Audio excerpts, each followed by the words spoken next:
திருச்சிற்றம்பலம். அன்பர்கள் அனைவருக்கும் அடியேனது அன்பான வணக்கம்.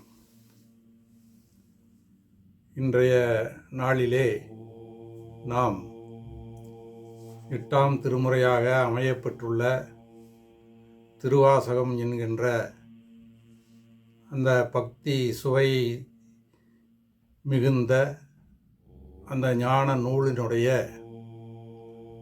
திருப்பொற்சுன்னம் என்கின்ற பதிகத்தின் 15வது பாடலை சிந்திக்க இருக்கின்றோம். அந்த வகையிலே முதலிலே நாம் பாடலை பற்றி அதை தெரிந்து கொண்டு பின் அதனுடைய பொருளை பற்றி நாம் தெளிவாக பார்க்க இருக்கின்றோம். இந்த 15வது பாடலிலே என்ன கருத்தை மாணிக்க வாசகர் சொல்ல வருகின்றார் என்றால், இறைவன் நம்முடைய உள்ளத்தினுள்ளே புகுந்திருக்கின்ற அந்த தன்மை நமக்கு எவ்வாறெல்லாம் இனிமையை தருகின்றது என்பதை இந்த பாடலிலே நமக்கு விளக்கிச் சொல்கின்றார். முதலிலே பாடலை பார்க்கலாம்.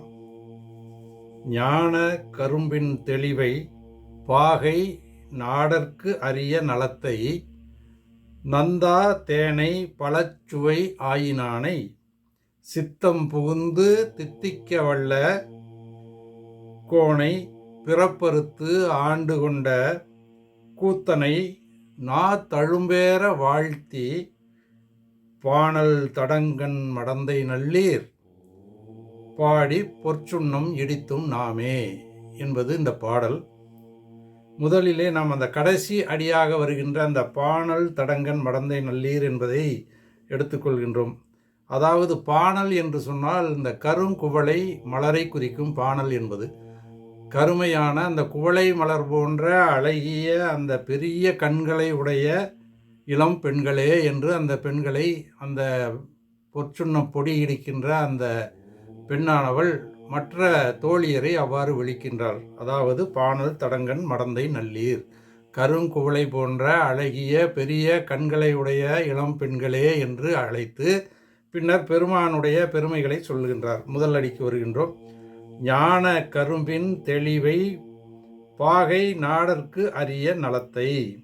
அதாவது அந்த பெருமான் ஞானமாகிய கருப்பஞ்சாற்றை, அந்த கருப்பஞ்சாற்றை அப்படியே குடிப்பதற்கு அல்லாமல் அதனுடைய தெளிவை எடுத்து அதில் இருக்கின்ற அந்த அழுக்கு மற்ற சிறு பொருட்கள் எல்லாம் இருக்கும் அந்த சாறு பிழியும் பொழுது அதையெல்லாம் நீக்கி தெளிவாக கருப்பஞ்சாற்றை எடுத்து நாம் பருகினால் எப்படி இருக்குமோ அப்படி இனிமை தரக்கூடியவனாகிய அந்த இறைவனும் அதை காய்ச்சுவதால் அந்த கருப்பஞ்சாற்றை காய்ச்சினால் பாகு ஆகும். அதன் பின்னர் அது வெள்ளமாக சர்க்கரையாக மாற்றப்படும். அப்படி என்றால் கருப்பஞ்சாற்றை பாகாக மாற்றும் பொழுது அதனுடைய இனிமை, அதனுடைய இனிப்பு சுவை இன்னும் கூடும். ஏனென்றால் அந்த நீர் பகுதிகள் எல்லாம் நீங்கி பாகு கொஞ்சம் கடினமான தன்மையை அடையும். அப்பொழுது நீர் நீங்கிய கருப்பஞ்சாறானது இன்னும் இனிமையாக இருக்கும். எனவே ஞான கரும்பின் தெளிவை பாகை, முதலிலே அந்த கருப்பஞ்சாறு, அந்த கரும்பினுடைய சாறு தெளிவாக எடுத்து அதை சுவைத்தால் எப்படி இருக்கும் அதனை கூறி பின்னர் அது பாகாக மாறும் பொழுது அது இன்னும் கூடுதல் சுவையை தரும் என்பதானே அந்த பாகு போன்றவனானவன் நாடற்கு அரிய நலத்தை. அப்படி அதனை காய்ச்சுவதனாலே பாகானவன் தேடுவதற்கு அருமையான நன்மைகளை நமக்கு தருகின்றவன். அப்படிப்பட்ட பொருளையான இறைவன், அதாவது நாம் தேடுவதற்கு அரியவன், நமக்கு நன்மைகளை மிக அதிகமாக தருபவன். அதாவது இந்த இனிமையை விடவும் நன்மை அதிகமாக தருகின்ற இறைவன் என்று சொல்கின்றார்.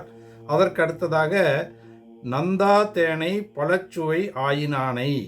அதாவது தேன் எப்பொழுதுமே கெடாது, அது நாம் எல்லாம் அறிவோம். தானும் கெடாது, தன்னை சார்ந்த பொருளையும் கெடுவதற்கு அனுமதிக்காத வகையிலே இருக்கும் தேன். அந்த தேனிலும் நந்தா தேன் என்கின்றார். அந்த நந்தா தேன் என்பது சுவை கெடாத தேன். எவ்வளவு நாட்களானாலும் புதிதாக தேனை எடுக்கும் பொழுது என்ன சுவை இருந்ததோ அதே சுவை அப்படியே மாறாமல் காத்து கொள்ளக்கூடிய அந்த தேனை என்று குறிப்பிடுகின்றார் இறைவனை.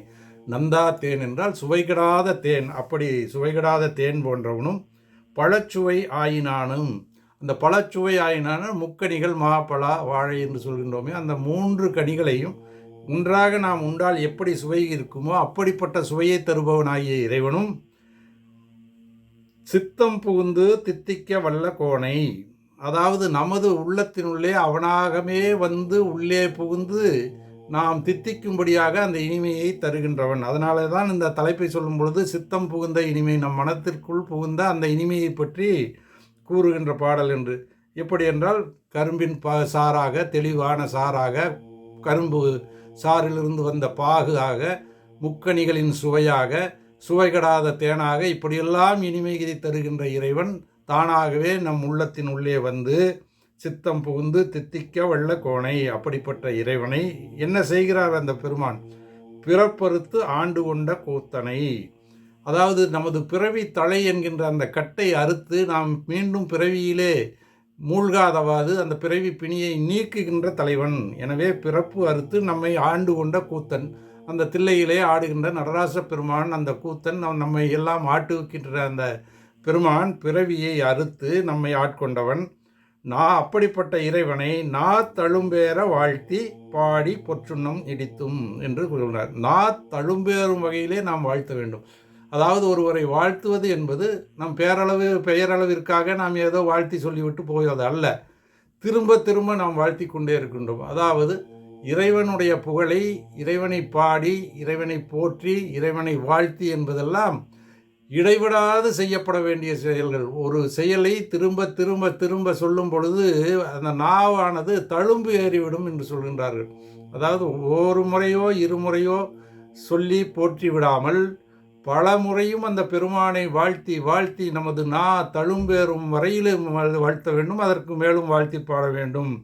அப்படிப்பட்ட அந்த இறைவனை பாடி அந்த பொற்சுண்ணமாகிய அந்த வாசனை பொடியை, அந்த நறுமணப் பொடியை இறைவன் திருமுழுக்கு ஆடுவதற்காக நாம் இடிக்க வேண்டும் என்று அந்த பெண் கூறுகின்றாள். அதாவது அந்த கருங்குவளை போன்ற அழகிய கருங்கண்களை கொண்ட அந்த இளம் பெண்களை அழைத்து இறைவனுடைய இனிமையான தன்மை, அவன் வழங்குகின்ற தன்மையை கூறி, அப்படிப்பட்ட இறைவனை நாம் ஏன் வாழ்த்த வேண்டும்? பிறவித்தலையை அறுக்கக்கூடிய இறைவன், அப்படிப்பட்ட இறைவனை நாம் பாடி இந்த பொற்சுண்ணத்தை இடிக்க வேண்டும். இந்த பொற்சுண்ணம் இடிக்கும் பொழுது இந்த செயல்களை எல்லாம் நாம் செய்ய வேண்டும். ஏனென்றால் நமக்கு இவ்வளவு இனிமையை தருகின்ற இறைவன் என்று குறிப்பிடுகின்றார் இந்த பாடலிலே. இந்த பாடலை பாடி அடுத்த பாடலுக்கு செல்வோம்.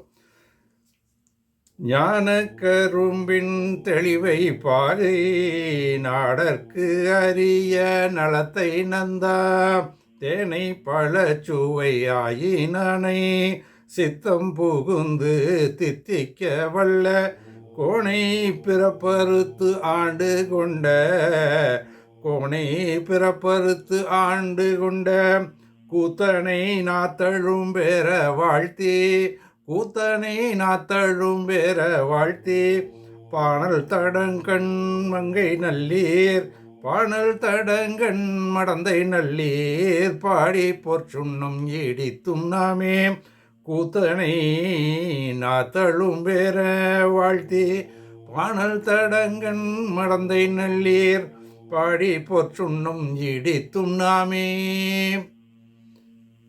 இனி அடுத்ததாக நாம் 16வது பாடலை சிந்திக்க இருக்கின்றோம். அந்த பாடல் என்ன கருத்தை வலியுறுத்துகின்றதால் அந்த இறைவன் நம்மளை ஆட்கொண்ட அந்த விதத்தை, அந்த வகையை பற்றி சொல்வதாக அமைந்திருக்கின்றது. அந்த பாடலை முதலில் நாம் சிந்திக்கின்றோம். ஆவகை நாமும் வந்து அன்பர் தம்மோடு ஆட்சியும் வண்ணங்கள் பாடி விண்மேல் தேவர் கனாவிலும் கண்டு அறியா செம்மலர் பாதங்கள் காட்டும் செல்வ சேவகம் ஏந்திய வெள்கொடியான் சிவபெருமான் புறம் செற்ற கொற்றச் சேவகன் நாமங்கள் பாடி பாடி செம்பொன் செய் சுண்ணம் இடித்தும் நாமே. அதாவது ஆவகை நாமும் வந்து அன்பர் தம்மோடு ஆட்சியும் வண்ணங்கள் பாடி. ஆவகை என்றால் நாம் உய்யும் வகை, அதாவது நாம் இந்த பிறவியானது ஈடேறுகின்ற அந்த வகையை, ஆவகை என்பதற்கு உய்யும், நாம் உய்யக்கூடிய வகை, அந்த உய்யும் வகையை குறிப்பிடுகிறது. அதாவது நாமும் பிற அன்பர்களோடு அடியார்களோடு கூடி வந்து நாம் உய்யும் வகையிலே நாம் இந்த பொற்சுண்ணம் இடிக்கின்ற இந்த பணியை செய்கின்ற அந்த வகையை பாடி, ஆவகை நாமும் வந்து அன்பர் தம்மோடு ஆட்செய்யும் வண்ணங்கள் பாடி, விண்மேல் தேவர் கனாவிலும் கண்டு அறியா செம்மலர் பாதங்கள் காட்டும் செல்வாச் சேவகம் ஏந்திய வேல்குடியான். அதாவது விண்மேல் விண்ணகத்திலே வானுலகிலே வாழ்கின்ற அந்த தேவர்கள் தங்கள் கனாவிலும் இந்த பெருமானுடைய செம்மலர் பாதங்கள், சிவந்த அழகிய மலர் போன்ற அந்த பாதங்களை காண முடியாது. தேவர் கனாவிலும் கண்டறியா செம்மலர் பாதங்கள், அப்படிப்பட்ட பாதங்களை காட்டும் செல்வச் சேவகம் ஏந்திய வெல்குடியான். அப்படிப்பட்ட அந்த தேவர்கள் தங்கள் கனாவிலும் காண முடியாத அந்த செம்மலர் போன்ற அழகிய அந்த பாதங்களை, இறைவனுடைய திருப்பாதங்களை நாம் காணுவதற்காக, அடியார்கள் காணுவதற்காக காட்டும் செல்வ சேவகம் ஏந்திய வெல்குடியான். இங்கே சேவகம் என்பதற்கு சே கூட்டல் அகம் என்று அந்த சொல்லை பிரித்தால், சே என்பதற்கு காளை, தன் அகத்துள்ளே தன்னகத்தே அந்த காளையை வாகனமாக கொண்டிருக்கின்ற ஏந்திய வெல்குடியான். அந்த பெருமான் ஏந்திருக்கின்ற அந்த கொடியானது அந்த இடபத்தை தன் அகத்தே கொண்டிருக்கின்றது. அதாவது இடப வாகன கொடி, இடப குறியை கொண்டுள்ள கொடி, அது வெல்கொடி என்று சொல்கின்றார். அது வெற்றியை தருகின்ற கொடி என்பதை குறிப்பிடுகின்றார். எனவே அந்த செம்மலர் பாதங்கள் காட்டும் செல்வ சேவகம் ஏந்திய வெல்கொடியான், மிகுந்த செல்வத்தை கொண்டிருக்கின்ற காளையை தன்னகத்தே கொண்ட அந்த கொடியை ஏந்தி இருக்கின்ற சிவபெருமான் என்று குறிப்பிடுகின்றார். இங்கே அந்த கொடிக்கு இவ்வளவு பெருமையை குறிப்பிடுகின்றார் இந்த பாடலிலே. அடுத்ததாக புறம் செற்ற கொற்றச் சேவகன். புறம் செற்ற என்றால் அந்த புறம் என்பது இங்கு முப்புறங்களை குறிக்கின்றது. அந்த அசுரர்களுடைய 3 கோட்டைகளை அழியும்படியாக புறம் செற்ற கொற்றச் சேவகன். சேவகன் என்பதற்கு இங்கே வீரன் என்று பொருள். அப்படிப்பட்ட அந்த பெரிய வீரன், வெற்றியை கொண்டிருக்க கொற்றம் என்பதற்கு வெற்றி, சேவகன் அந்த வெற்றியை கொண்டுள்ள அந்த இறைவன் வீரன். அப்படிப்பட்ட சிவபெருமான், அந்த பெருமானுடைய நாமங்கள் பாடி பாடி, அந்த பெருமானுடைய திருப்பெயர்களையே பாடி பாடி, செம்பொன் செய் சுண்ணம் இடித்தும் நாமே, சிவந்த பொன்னிறமான அந்த வாசனை பொடியை, நறுமணப் பொடியை இறைவனுடைய நீராட்டுதலுக்காக நாம் இடிக்கலாம் என்று இந்த பெண் கூறுகிறாள். அப்படி அமையப்பெற்ற இந்த பாடல், அதாவது இந்த பாடலை பொறுத்தவரையிலே பல்வேறு செயல்களை கூறினாலும் கூட அந்த பெருமானுடைய கொடியை மிகச் சிறப்பாக கூறுகின்றார். புறம் செற்ற கொற்ற சேவகன், முப்புறங்களை அளித்த அந்த வீரனுடைய, பெருமானுடைய வீரத்தை கூறுகின்றாள். எனவே இந்த பொருளை பொறுத்தவரையிலே, இந்த பாடலை பொறுத்தவரையிலே பெருமானுடைய வீரத்திற்கு மிக முக்கியத்துவம் கொடுத்திருக்கின்ற பாடலாக அமைந்துள்ளது. அந்த பாடலை மீண்டும் ஒரு முறை நாம் சிந்திக்கின்றோம். ஆவகை நாமும் வந்து அன்பர் தம்மோடு ஆட்செய்யும் வண்ணங்கள் பாடி வெண்மேல், ஆவகை நாமும் வந்து அன்பர் தம்மோடு ஆட்செய்யும் வண்ணங்கள் பாடி விண்மேல், தேவர் கனாவிலும் கண்டறியா செம்மலர் பாதங்கள் காட்டும் செல்வ சேவகம் ஏந்திய வெல்கொடியான், சிவபெருமான் புறம் செற்ற கொற்ற சேவகன் நாமங்கள் பாடி பாடி, செம்பொன் பொய் செய் சுண்ணம் இடித்தும் நாமே, சேவகம் ஏந்திய வெல்கொடியான், சிவபெருமான் புறம் செற்ற கொற்ற சேவகன் நாமங்கள் பாடி பாடி, செம்பொன் செய் சுண்ணம் இடித்தும் நாமே. இனி அடுத்ததாக நாம் 17வது பாடலை பார்க்கலாம். இந்த பாடலை பொறுத்தவரையிலே சிவபெருமானை சார்ந்துள்ள பொருள்களினுடைய சிறப்புகளை எல்லாம் பாடுகின்ற வகையிலே அமையப்பெற்ற பாடல். அதாவது சிவபெருமான் எதையெல்லாம் தன் மீது தன்னோடு சூட்டி அந்த பொருட்களுக்கெல்லாம் பெருமை சேர்க்கிறார் என்பதை சொல்லுகின்ற வகையிலே அமையப்பெற்ற பாடல் இந்த 17வது பாடல். அந்த பாடலை நாம் இப்போது பார்க்கலாம். தேனக மாமலர் கொன்றை பாடி சிவபுரம் பாடி திருச்சடைமேல், வானக மாமதி பிள்ளை பாடி மால் விடை பாடி வழக்கை ஏந்தும், ஊனக மாமழு சூளம் பாடி உம்பரும் இம்பரும் உய்ய அன்று போனகமாக நஞ்சு உண்டல் பாடி பொன் திருச்சுண்ணம் இடித்தும் நாமே. அதாவது தேனக மாமலர் கொன்றை பாடி, சிவபெருமான் அணிந்திருக்கின்ற அந்த கொன்றை மாலையானது மாமலர் கொன்றை, அதாவது பெருமை பொருந்திய பெருமை மிகுந்த அந்த கொன்றை மலரிலே தேனகம், தேனை தன்னகத்தே கொண்டுள்ள கொன்றை மலர், அதாவது தேன் நிறைந்த அந்த கொன்றை மலரில் சிவபெருமான் பாடியிருக்கின்றதுனாலே அப்படி பெருமை பொருந்திய அந்த கொன்றை மலரை பாடுவோம், அந்த மலரை போற்றி பாடுவோம் என்று சொல்லி, அடுத்ததாக சிவபுரம் பாடி சிவபெருமான் எழுந்தருள் இருக்கின்ற அந்த உரைகின்ற அந்த சிவலோகத்தின் பெருமையை பாடி, திருச்சடை மேல் வானக மாமதி பிள்ளை பாடி, தன்னுடைய அழகிய அந்த சடையின் மேலே விண்ணிலே உலவுகின்ற அந்த பெருமை மிக்க அந்த பிறையை சந்திரனுடைய, அதாவது முழு சந்திரன் அல்ல, சந்திரனுடைய இளம் சந்திரன், அதாவது சந்திரனுடைய அந்த பிறையை அதை பாட வேண்டும். திருச்சடை மேல் வானக மாமதி பிள்ளை பாடி, அடுத்ததாக மால் விடை பாடி அந்த பெருமானுடைய இடபத்தை, பெருமான் வாகனமாக பயன்படுத்துகின்ற அந்த இடபத்தை பாடி, காளையை பாடி, வழக்கை ஏந்தும் ஊனக மாமழு சூளம் பாடி, பெருமானுடைய அந்த வலது கையிலே இடம்பெற்றிருக்கின்ற சூளம், அந்த சூளம் எப்படிப்பட்ட சூளம் என்றால், அதாவது மாமழு பின் சூளம் பாடி, அது அந்த வலக்கையிலே ஏந்தி இருக்கின்ற அந்த மழு என்கின்ற ஆயுதம் பிரமனுடைய தலையை கொய்ததினாலே அந்த ஊனுடன் அந்த சதை, அந்த தசை மண்டை ஓட்டிலே இருக்கின்ற தசை அப்படியே ஒட்டி கொண்டு இருக்கின்றதாம் அந்த மழுவிலே, அதைத்தான் ஊனக மாமழு என்கின்றார்.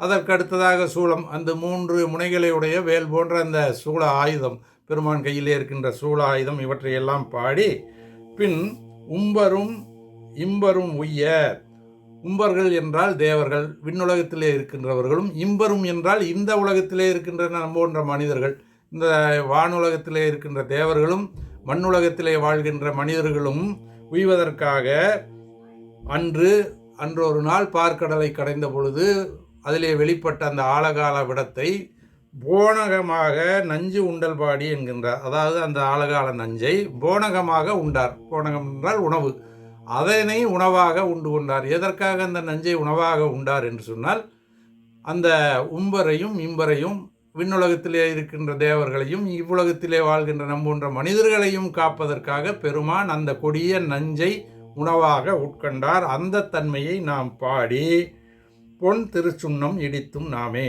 பொன் போன்ற அந்த சுண்ணப்பொடியை, அந்த வாசனை பொடியை நாம் இடிப்போம் என்று அந்த பெண் பாடுவதாக இந்த பாடல் அமைந்திருக்கு. அதாவது பெருமானை சார்ந்த பொருள்களையெல்லாம் நாம் போற்றி பாட வேண்டும் என்பதை வலியுறுத்துவதாக இந்த பாடல்.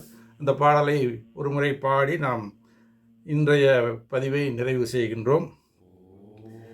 தேனக மாமலர் கொன்றை பாடி சிவபுரம் பாடி திருச்சடை மேல் வானக மாமதி பிள்ளை பாடி மால்வீடை பாடி வழக்கை ஏந்தும் உனக மாமழு சூளம் பாடி உம்பரும் இம்பரும் உய்ய அன்று போனகமாக நஞ்சுண்டல் பாடி பொன் திரு சுண்ணம் இடித்தும் நாமே. ஊனக மாமழு சூளம் பாடி உம்பரும் இம்பரும் உய்ய அன்று போனகமாக நஞ்சுண்டல் பாடி பொன் திரு சுண்ணம் இடித்தும் நாமே. அதாவது இந்த பாடலே மற்றொரு கருத்து, அதாவது வானக மாமதி பிள்ளை, அதாவது வானகத்தில் இருக்கின்ற அந்த சந்திரனை, பிறை சந்திரனை ஏற்றுக்கொண்டார்களா, அந்த செய்தி எதை குறிப்பிடுகிறது என்றால், அந்த சந்திரன் தன்னிடம் வந்து சரணடைந்ததனாலே அந்த சந்திரனை காப்பாற்றினார் இறைவன் என்பதுதான் அந்த செய்தி. சந்திரனை இறைவன் தன் சடையிலே சூடிக்கொண்டிருப்பதற்கான காரணம். அது ஏன் அதை குறிப்பிடுகின்றார் என்று சொன்னால், தன்னை சரணடைகின்ற அடியவர்களை, பக்தர்களை இறைவன் காப்பாற்றுவார் என்பதை குறிப்பிடுவதற்காக இந்த செய்தியை, அந்த பிறைச்சந்திரனை சூடியதை சொல்கின்றார். அதே போல தன்னை அடைந்தவர்களுக்கு வருகின்ற துன்பத்தை எல்லாம் தானே ஏற்றுக்கொண்டு அவர்களுக்கு இன்பம் அளிக்கக்கூடியவன் என்பதை குறிப்பிடுவதற்காகத்தான் அந்த உம்பரும் இம்பரும் உய்ய அன்று போனகமாக நஞ்சு உண்டல் அந்த செய்தியை சொல்வது எதற்காக என்றால், தன்னை சரணென்று அடைந்தவர்களுடைய துன்பத்தை தம்முடைய துன்பமாக இறைவன் ஏற்றுக்கொண்டு அவர்களுக்கு இன்பத்தை அளிப்பவர் என்பதை வலியுறுத்துவதற்காக இந்த செய்தியை குறிப்பிடுகின்றார். இந்த பாடலில் இந்த 2 செய்திகளும் குறிப்பிடுகின்ற அந்த பொருள் இதுதான். எனவே அந்த வகையிலே இந்த மிக அருமையான இந்த பாடலை மாணிக்கவாசக பெருமான் நமக்காக அருளி செய்திருக்கின்றார். இந்த அளவிலே நாம் இன்றைய பதிவை நிறைவு செய்து அடுத்ததாக 18வது பாடல், இது 17வது பாடல் தற்போது பார்த்தது. அடுத்தது நாம் 18வது பாடலை அடுத்த 18, 19, 20 என்கின்ற அந்த பாடல்களை பாடி அடுத்த பதிவிலே அந்த பாடல்களை படித்து அதற்கான விளக்கம் அறிந்து இந்த திருப்பொற்சுண்ணம் என்கின்ற அந்த பதிகத்தையும் நாம் நிறைவு செய்ய இருக்கின்றோம். அன்பர்கள் அனைவருக்கும் மீண்டும் அடியானது பணிவான வணக்கத்தை தெரிவித்துக் கொள்கின்றேன். திருச்சிற்றம்பலம்.